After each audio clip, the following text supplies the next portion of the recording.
dans quel état se trouve notre établissement. Et nous ne sommes pas le seul. Donc on ne sait même pas là où s'est donné la tête. Cette année, c'est par rapport au ravin là qui était bouché, donc ce qui a fait que l'eau a débordé pour rentrer ici. Jusqu'à preuve du contraire, l'utilisation du plastique est prohibée.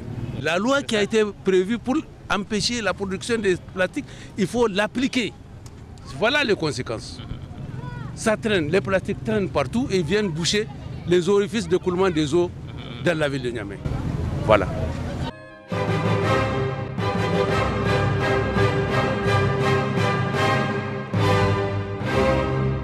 Toutes les villes du monde, sans exception, souffrent d'inondations. À la simple raison que nos villes sont de plus en plus urbanisées. Malheureusement, il faut le dire, la ville de Niamey a connu pendant un temps assez long une urbanisation peu maîtrisée. En plus de ça, nous avons bien entendu un réseau d'évacuation des eaux pluviales embryonnaires insuffisant. Tous les quartiers de la ville de Niamey qui connaissent des remontées d'eau des crues du fleuve, on a aménagé des digues.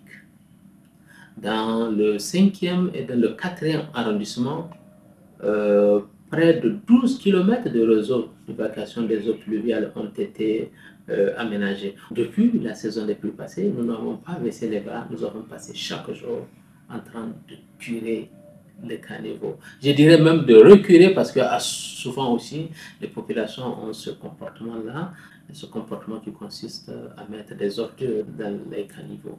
Nous sommes en train de sanctionner, mais c'est important quand même de dire à la population d'arrêter ce comportement. Nous avons fait un bassin pour accueillir beaucoup plus d'eau. Il faut dire que la ville de Niamey pour le moment s'en sort bien. Le changeur a été d'abord aménagé dans un milieu où l'urbanisation autour n'est pas top. Le taux d'infiltration est faible. Qui dit taux d'infiltration est faible, dit un fort taux de ruissellement d'eau. Ces caniveaux, en cas de force pluie, se trouvent à évacuer 3, 4 fois, 5 fois la quantité qu'ils devraient évacuer.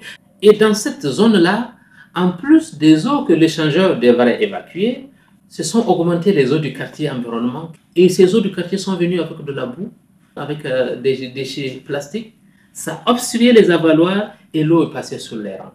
Maintenant, nous sommes rendus sur le terrain avec les techniciens de Satom.